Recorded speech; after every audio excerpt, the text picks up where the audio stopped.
This Torah class is brought to you by TorahAnytime.com. Okay, good afternoon, everyone. We're moving along b'siyata d'shmaya. This is a very vast subject, but I think that at least we're able to cover many of the general categories, and at least it gives us a certain prism of how to begin to approach, how do we look at what's taking place. Part 5 is what I call the categorical exemption of war from B'chai B'hem.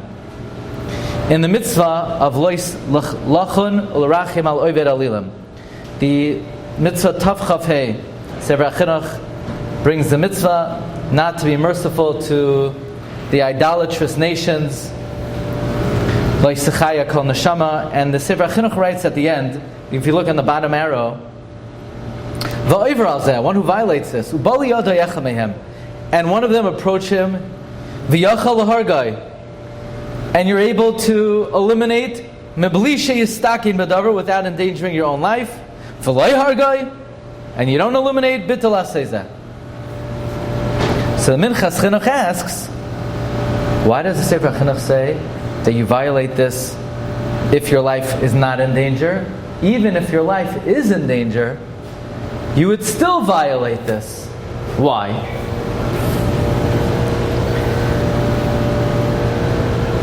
As it says in Minchas Chinuch, this is one of the most revolutionary questions in the entire sugya of warfare, and this is a principle that the Brisker Rav upholds, the Netziv upholds, and is mamish chai v'kayam in the sugya. The Minchas Chinuch asks the following question. We know there are only 3 mitzvahs that one is allowed to and commanded to give up their life for. In other words, does somebody have to give up their life not to speak by Chazar Sashatz? Let's say, you're not allowed to talk by Chazar Sashatz, but if your life is on the line, right? I'm giving you a heter now. If someone's life is on the line, they would be allowed to talk by Chazar Sashatz. Or let's say, if someone's life was on the line, they could bring a phone into the shul, right? You would be allowed to bring a phone into the shul. Or are you allowed to eat a treif to save your life? You have to eat treif to save your life. There are only 3 mitzvahs that you have to give up your life not to violate. The cardinal 3 sins: avodah zarah, gilui arayos, and shvichas damim. Yeah? Going to war, even Milchemes Mitzvah, is not one of the 3 cardinal sins.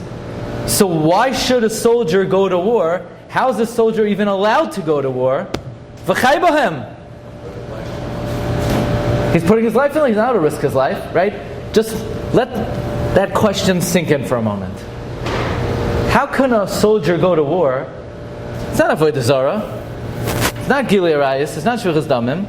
It's to defend Eretz Yisrael. It's a great mitzvah. But to give up your life? How does he have a right to give up his life? You hear the question? It's a very important question. Minchas Chinuch says the answer is obvious. The Torah says go to war. There is no such thing as a war where there are no casualties. It's implicit in war. Was there ever a war that there were no casualties? Maybe when Yehoshua ben Nun first entered Eretz Yisrael, there were no casualties. Or maybe the war against Sancherev, when there was like an earthquake, there were no casualties. Otherwise, there was never a battle in the history of the world that there were no casualties. And if the Torah gives a mitzvah to go to war, obviously the Torah is not written to rely on nisim. So implicit in going to war means there is no v'chai b'hem. War is categorically exempt from B'chai B'hem. The definition of war is to risk your life. Therefore, says the Sefer, the Minchas Chinuch, why does the Chinuch only say that if you have the opportunity to eliminate one of the Sheva Amimim without endangering your life, you violate the mitzvah? You violate the mitzvah if you don't kill them, even if you are endangering your life. Because that's the mitzvah. The mitzvah is whether you're endangering your life or whether you're not endangering your life.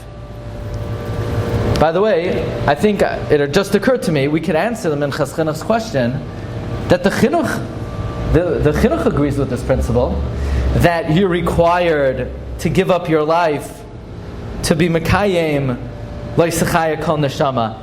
It's just if you don't give up your life, we're not going to say you violated, because at the end of the day, you're an onus, because your life was on the line.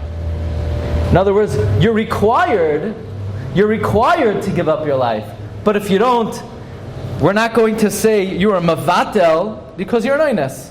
Doesn't mean you don't have to do it. Okay? But from here we see the following principle, that when it comes to milchama, there is no mitzvah of v'chai b'hem. Okay, you got that? By the way, the Netziv also reiterates this principle in his Chedushim on Erevin, on Daf Memhei. The Netziv says,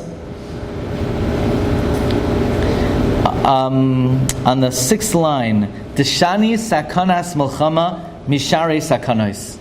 Because what's the proof? In Yevamais, that David HaMelech put up 7 men from Shaul on the front lines, and the Gemara asks, hey, there's favoritism over there?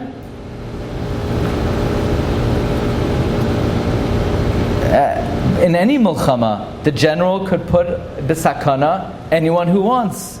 Yaakov Avinu, when in the war against Esav, he put the Bnei Hashvachos first. But that's not a question at all. Milchama is different. Why? There's no Isser, Sakanas, Nefashos when it comes to war. When it comes to war, there's no Isser of Sakanas Nefashos. So again, the Nesiv reiterates this principle of the Sefer, the Minchas Chinuch, that when it comes to warfare, there's no idea of V'chai B'hem. And a third place where this principle is reiterated is in the Chedushim of the Brisker Rav on the Haftarah of Parshas B'Shalach, where on the pasuk Zvulun Am Cheref Nafshay Lamos, Zvulun risked his life to die. V'Naftali Al Maroi Meisada. The Brisker Rav quotes the question of the Minchas Chinuch that by all war there's sakanas nefashos and there's still a mitzvah to fight. It must be the mitzvah of going to war is different. Why? Why is it different? Because that's the mitzvah of war. The mitzvah of war is midinei milchama ein mashgichin b'milchama al sakanas nefashos. You know what the proof is? Are you allowed to wage milchemas rishus? Of course you're allowed to. That's what milchemas rishus is. How could you wage milchemas rishus? You're risking your life to acquire discretionary territory. The answer is, once you go to war, there's no v'chai b'hem. There's no v'chai b'hem. Okay, that's the principle. So I want to present the following argument. I believe I heard this from Rav Asher Weiss. Yeah. Maybe yesterday, about sacrificing one person. There's no v'chai b'hem. Then we say, okay, so before you get killed, and that's really good. Now, say that again? V'chai b'hem doesn't apply to war. V'chai b'hem doesn't apply to war. We sacrifice people as well. So v'chai b'hem doesn't apply to war, which means that someone's allowed to sacrifice their life, and they can't say, well, I'm not going to go to war because I'm not going to sacrifice my life. That's the mitzvah. So maybe what you're getting at is a very important point.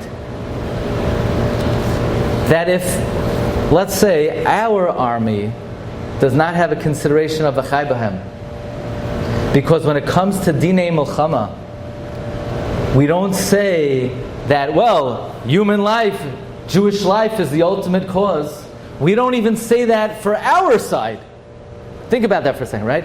Even for our team, we don't say the most important idea. Some reason, there's a gzeras hakosav, that when it comes to war, even though ordinarily Jewish life is the highest value, but that doesn't hold true when it comes to war.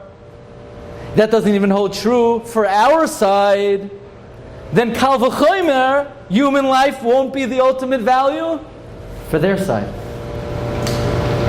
That's a very compelling argument.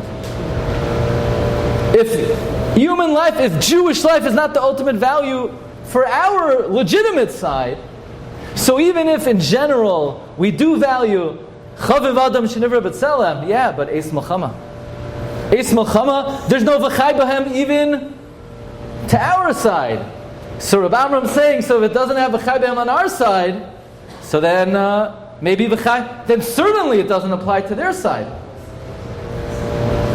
So I believe what Rav Asher Weiss is saying with Rabbi Amram is that a little differently than the Maral. Listen to the Lamdas. The Maral holds that if they attack us, There's something called collective responsibility, and either we had a chakira, either they're all chayiv misa, but even if they're not, we can't distinguish practically. No, now there's a new lamdas. Hutra. Hutra says there's no, in general, human life is the highest ideal. But b'shas milchama, if there's no v'chai b'hem mitzidenu, then hutra mitzidam. That might be also a legitimate possibility. That the whole idea of the value of human life is superseded for the greater cause of milchama. Eis milchama. The time of milchama, there are different rules. The whole world changes. This is a very important, two very important yediyos. Number one, the categorical exemption of Chayav when it comes to milchama, and therefore extrapolating, then what would the ramifications be to the other side? Now, I want to take this one step further. An amazing machlokes. This Rabbi Shawais brings in Parsha Shoftim. Let's go a little further. Take a look on page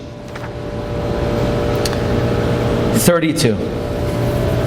On page 32.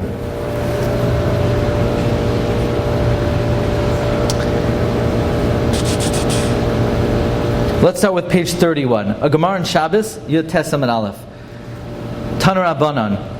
This is in the first column, first paragraph, last 4 lines. Taner Rabbanan. Ein sarin ala yar shel nachem pasim gimel yom kal Shabbos. You can't start to wage a war less than 3 days before Shabbos, because less than 3 days before Shabbos, it's going to disturb your Einig Shabbos. V'him eschilu. If you began to fight before, ein mafsikin. You don't interrupt. V'chein hayishama yomer ad ridata, until victory. Afilu b'Shabbos. You're allowed to wage war even on Shabbos. Ad ridata. What's this drasha of Shammai? That you're allowed to wage war even on Shabbos until victory. Is it talking about where our life is on the line? If our life is on the line, then I don't need a drasha of ad ridata. Of course you're allowed to wage war even if your life is on the line, because you have to protect your life. Elamai, there's no pikuach nefashos. You're allowed to desecrate Shabbos to wage war even if there's no pikuach nefashos? What? How do you know there's not the first? How do you know there's not the first? Well, miman nefshach. If your life is on the line, I don't need a drasha. And if your life is not on the line, why are you allowed to do it?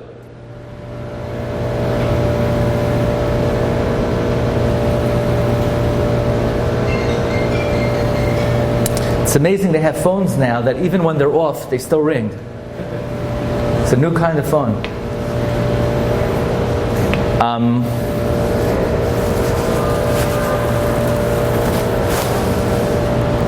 Then the Rambam says in Hilchos Shabbos, "Mipi hashmua lamdu ad ridata afilu b'Shabbos." They learned this mipi hashmua. What's the source of such a thing?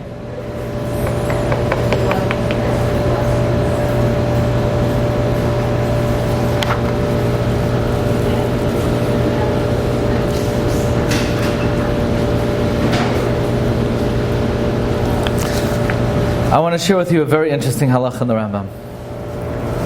Take a look on page 33. Page 33. Left-hand side, top paragraph. Page 33, left-hand column, top paragraph. The Rambam paskins, Chalutzei Tzava, a soldier, Kisheyichnasu b'gvul ha'akom, when he enters enemy territory. V'yichbashum, and he conquers, he sieges, v'yashvu b'hem, Mutter lahem lechal nevelos utreifos ubesar chazer. The soldier could eat nevela, treifa, pig, ukiyotze b'zeh. Im yirav v'loy motz ma yochal. El machal selo asurim. If this is the food, this is the food. V'chein shoyse yayin nesach. Could drink yayin nesach. Mi pi hashmua lamdu ubatim malayim kol tov. When you find houses full of all good, arfei chazirin, fatty bacon. Did you ever want to eat fatty bacon? You enter the army, you conquer the city. There's no Libers, they don't have Libers. They don't have they don't have satmar shchita. All they have is fatty bacon. The Rambam says you eat it. Frek the Radvaz, miman avshach. If your life is on the line, of course you're allowed to eat it. And if your life is not on the line, then why are you allowed to eat it? What's the Rambam talking about? What's the case? If your life's on the line, you're allowed to eat it even if you're in the Altair Hotel. Your life is not on the line, then don't eat it. Says the Radvaz, you know what we're talking about? Your life is not on the line. But you entered enemy territory. It's lunchtime. You opened up the pantry. There's no Libras. So now what? I have to go searching every single house till I find kosher food? No! If I don't find it, Baruch Atah Hashem, Shahakol Niyah B'dvaroi. What else? What other bracha you can make on Chazar? You're not required to be matriach. You don't have to be matriach. You're not mesukon. Your life is not on the line. You don't have to be matriach. If you're going to start checking every house, why don't you have to check every house? I don't know. Maybe it's booby-trapped. Maybe there's a guy hiding in the closet. The pshat in the Radvaz is, what the Radvaz is saying, that at a time of war, there's a chidush. The chidush is, we have to be concerned with pikuach nefashos, af harochik biyoser. Ordinarily, this is not makom sakana. If you're in the altar and you don't find kosher food in the breakfast room, you can't say, okay, I'm going to go to McDonald's. So go somewhere else, find kosher food. But at a time of war, we have to be concerned with even the most remote possibility of pikuach nefashos. Therefore, the Rambam paskins that if you're fighting a war, no matter what, you don't find kosher food right away, you're allowed to eat treif. That's how the Radvaz understands the halacha. That's how the Radvaz understands the halacha. We're talking about war. During war, any pikuach nefashos we're concerned with. Why? It's because we have to be concerned for even the most remote possibility of pikuach nefashos. That's why the Radvaz says, you're allowed to wage war on Shabbos. What if I don't need to wage war on Shabbos? What if I could wait for Sunday? No. You never know. Maybe if you wage war Sunday, maybe the enemy will preempt you. Even though there's no b'derech hateva pressing reason to violate the Shabbos, there's a chidush when it comes to Milchama that we're concerned for even the most remote possibility. By the way, people get very, edgy and judgmental. If anything takes place at a time of war on Shabbos, well, they should have waited. Saying, learn the sugya. You're right, maybe it could have waited. Under normal circumstances, it could have waited. In a time of war, there are different criteria, there are different parameters, there's different barometer. That's a sheet of Radvaz. The Rivash says more than that. Mechalelen es haShabbos l'chol tzorchei hamatzar afilu shaloi mibnei hasakana k'moi shabah haKabbalah ad ridita v'afilu b'Shabbos. The Sfas Emes agrees with the Rivash that there's a din milchama is doiche mitzvahs Shabbat. It's not that we're choshesh for a remote possibility of sakana. It's a din in milchama. So this segment of the Shiur is just observing the fact that in both ways, both in terms of every other mitzvah in the Torah, v'chai b'hem is a greater value. No, not by Machama. By Machama, v'chai b'hem is out the window. V'chai b'hem is not a value when it comes to war. When it comes to war, the value is winning the war. Period. There is no v'chai b'hem. Moreover, you see that the general guidelines of Shabbos and other mitzvahs, there's a certain din of ad ridita. Ad ridita means until victory, even if it means certain isurim, and that's basic halachas of Milchama, and the lumdus of that is very fine. Could be machlokes Radvaz and Rivash. According to the Radvaz, it's that we're choishesh for the most remote possibility of sakana, and according to the Rivash, it seems like there's a categorical hudcha when it comes to Milchama. That is part 5 of the Shiur, which is a signal for the cameraman to move in expedited fashion. Thank you. You've just experienced another Torah class brought to you by TorahAnytime.com.